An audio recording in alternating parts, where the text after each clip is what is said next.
Naquele tempo, Jesus disse a seus discípulos: se o teu irmão pecar contra ti, vai corrigi-lo, mas em particular, a sós contigo. Se ele te ouvir, tu ganhaste o teu irmão.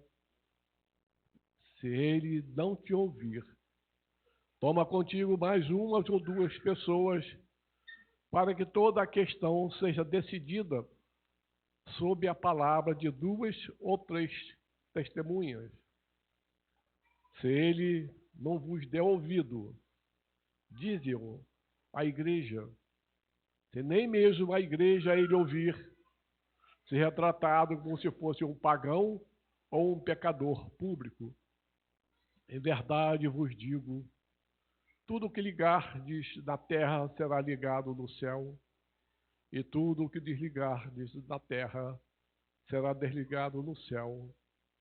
De novo eu vos digo, se dois de vós estiverem de acordo na terra sobre qualquer coisa que quiserem pedir, isto vos será concedido por meu Pai que está nos céus. Pois onde dois ou três estiverem reunidos em meu nome, eu estou ali, no meio deles. Palavra da salvação. Glória a vós, Senhor.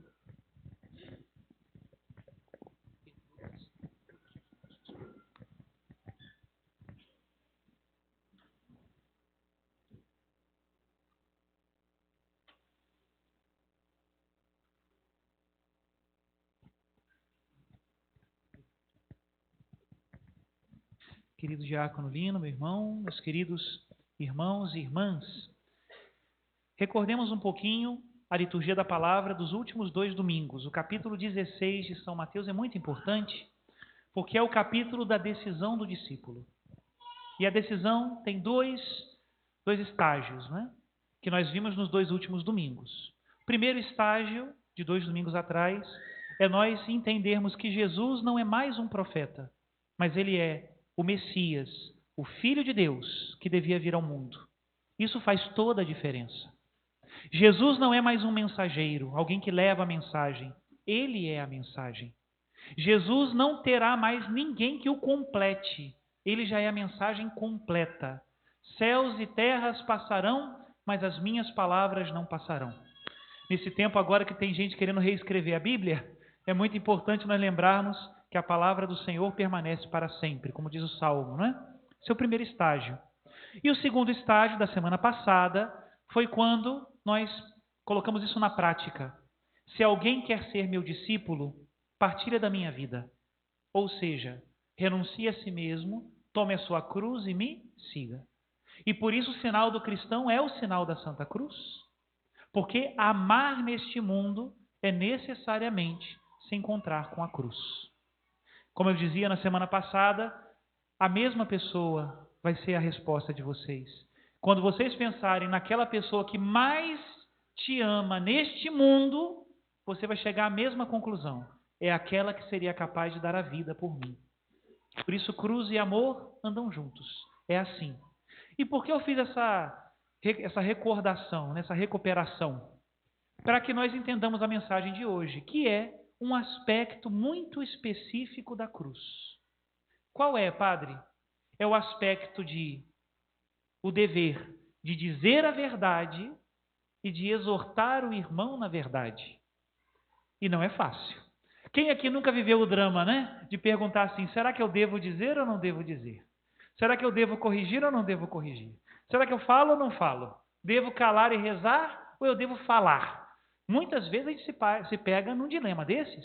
E se a gente não tem a palavra de Deus como guia, como sabedoria que ilumina os nossos passos, a gente pode meter os pés pelas mãos, né? Então, hoje eu gostaria de dividir a nossa reflexão em 3 momentos. Primeiro, essa pergunta: quando é que eu devo calar e rezar e quando é que eu devo falar? Primeira coisa. Acho que é importante, né? Segunda, ainda mais hoje que é da pastoral da escuta, né? Segunda coisa, como eu devo falar? Também é muito importante, porque às vezes a intenção é boa, mas o modo como eu faço, eu coloco tudo a perder. como eu devo falar. E eu terminarei a reflexão com 3 promessas que a palavra de Deus faz hoje para aquele que for fiel nesse mandamento, para aquele que praticar a correção fraterna. Não vou falar agora para manter o suspense, mas no final tem 3 promessas da palavra de Deus para quem viver esse mandamento. Vamos começar então. Padre, quando eu devo falar e quando eu devo calar? O profeta Ezequiel nos dá a pista. Ele diz lá na primeira leitura. O padre perdeu. Quanto a ti, filho do homem, eu te estabeleci como vigia para a casa de Israel. Logo que ouvires alguma palavra de minha boca, tu os deves advertir em meu nome. Essa é a primeira leitura de hoje. Então a resposta é, padre, quando eu devo calar? Nunca. Nós, pela própria unção do batismo, temos o dever, 3 coisas. Primeiro, de expressar a verdade. É um dever. Segundo dever, de fazer essa verdade algo meu. Meus irmãos, nós escutamos a palavra de Deus, mas ela não assenta no seu coração assim fácil, não. Muitas coisas que eu escuto na palavra, eu não concordo às vezes, me remexe, me contraria. E para que essa verdade esteja assentada no meu coração, eu tenho que meditá-la, estudá-la e rezar com ela. Isso é um dever do cristão. Se você acha que simplesmente com as suas entendedeiras, sozinho, você vai escutar uma palavra, ela vai assentar no seu coração, está errado. Precisamos trabalhar essa verdade em nós, e é nosso dever. E em terceiro lugar, sustentar essa verdade com a coerência de vida. Eu te estabeleci como vigia da casa de Israel. Assim que ouvires uma palavra, deverás dizê-la. Expressar a verdade, assumir, assimilar a verdade e viver uma vida coerente com essa verdade. Esse é o dever de todos os cristãos. E essa primeira leitura está no âmbito geral. Então nós, no geral, precisamos expressar sempre a verdade e nunca calá-la. E Deus me livre, por interesse nenhum, mudá-la, nem querer torcê-la. Deus me livre, nunca. Agora, qual é o problema? O problema, padre, é quando a gente sai do geral para o particular. E é o problema que Jesus nos coloca no Evangelho. Jesus não está falando para a gente falar com a multidão. Jesus começa o Evangelho assim: se o teu irmão pecar contra ti, aí já começa o problema. Porque quando eu chego diante do meu irmão, é que a gente fica em dúvida, né? E eu vou perder meu irmão, padre. Se eu disser isso agora, eu perco uma amizade, padre. Se eu disser isso agora, pode ser que eu faça um pior mal, que a pessoa vai ficar com tanta raiva de mim que não volta nunca mais na igreja, né? Faço do cristianismo uma religião odiosa e do meu irmão alguém que reage e vai embora. Isso é triste. Então o problema é, se o teu irmão pecar contra ti. E Jesus, e agora já começo a responder também, né? Jesus já começa nos dando a resposta. Qual é o âmbito que Jesus fala? Se o teu irmão. Essa é a primeira coisa. Meus irmãos, a correção fraterna é a correção entre irmãos. E por isso a primeira coisa antes da correção é que eu tenho que ter um laço forte de amizade com essa pessoa. Preciso ter uma abertura, preciso ter um lugar para chegar.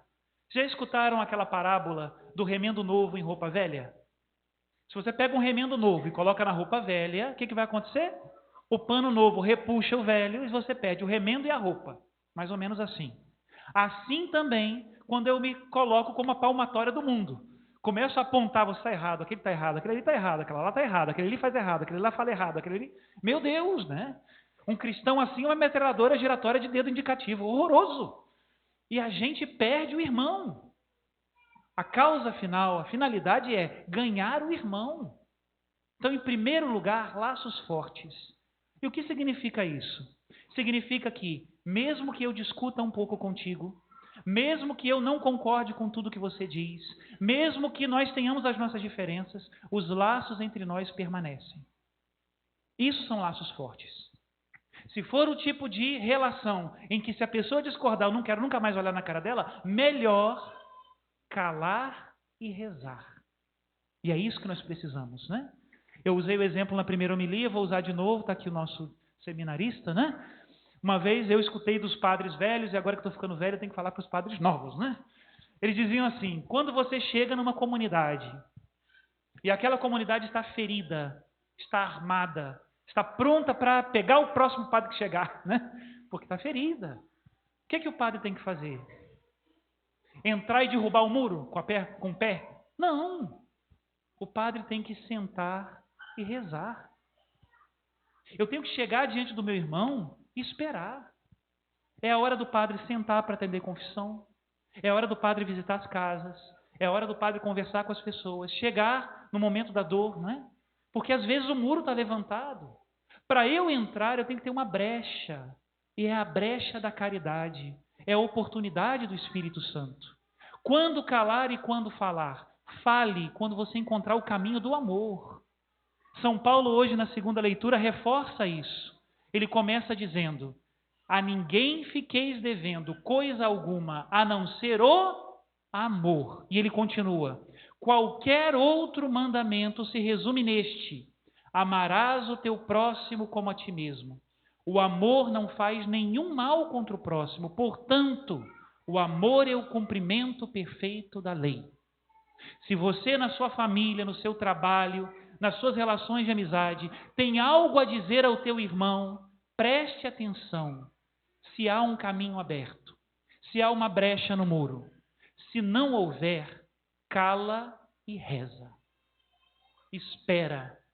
O Espírito Santo dará essa oportunidade. E é assim.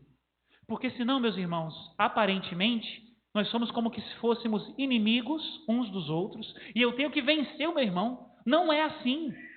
Pelo contrário, se o meu irmão pecou contra mim, se o meu irmão está fora da verdade, se ele está no pecado, com muito mais razão eu devo amá-lo e ajudá-lo a se levantar. É assim. Calma, nós não somos inimigos uns dos outros, somos irmãos. Nosso inimigo é o demônio. Às vezes nas redes sociais a gente vê isso, né? Aquelas discussões entre partidos contrários, o que seja, e aquele que vence posta um vídeo no YouTube, como se fosse uma cabeça de um troféu pendurada na parede. Cuidado com isso. Tem gente que acha que é mais católico porque tem mais cabeças penduradas na parede, como troféus, né? Venci esse, venci aquele, falei mal desse, falei mal daquele. Deus me livre. O verdadeiro católico não é o que tem cabeças penduradas na parede, como troféus. O verdadeiro católico é aquele que ganha o irmão. Ninguém vai te agradecer por isso. Não vai estar na sua linha de tempo da sua rede social, nem na sua página de YouTube. Mas o Pai que está no oculto te agradecerá, porque é um filho resgatado. Pensa nisso. Jesus diz no Evangelho: se ele te ouvir, ganhaste o teu irmão. Antes de qualquer coisa, que ele te escute. Vamos então à segunda parte. E como, padre, que eu tenho que falar com meu irmão? Tem um versículo da primeira carta de São Pedro que é um verdadeiro manual. Diz assim: santificai em vossos corações o Senhor Jesus Cristo, e estais sempre prontos a dar a razão da vossa esperança a todo aquele que vô-la pedir. Continua São Pedro: fazei-o, porém, com mansidão e respeito e boa consciência.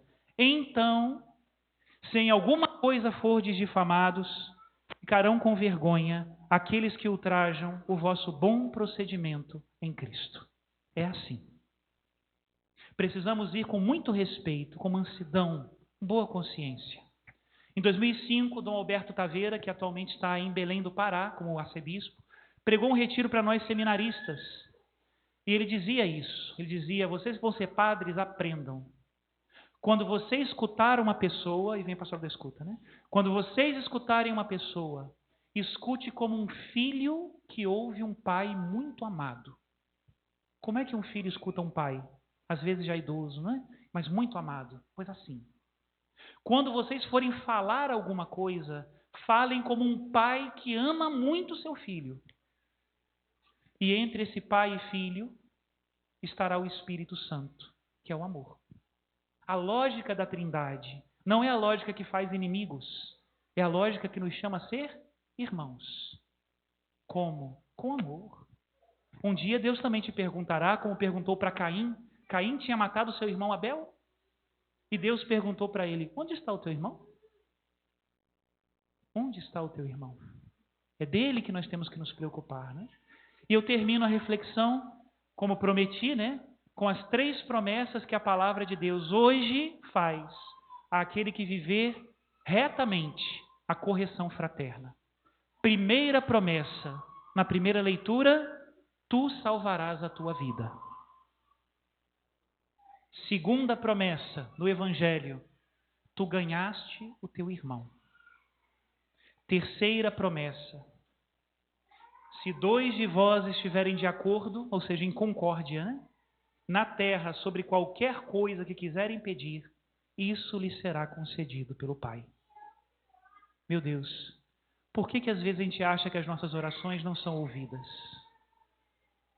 Porque parece que às vezes que a própria oração da igreja parece que às vezes não é ouvida. Será que é porque existem divisões entre nós? Será que é porque nós ainda não entendemos onde está o nosso irmão? Que o Senhor nos ajude. Louvado seja nosso Senhor Jesus Cristo.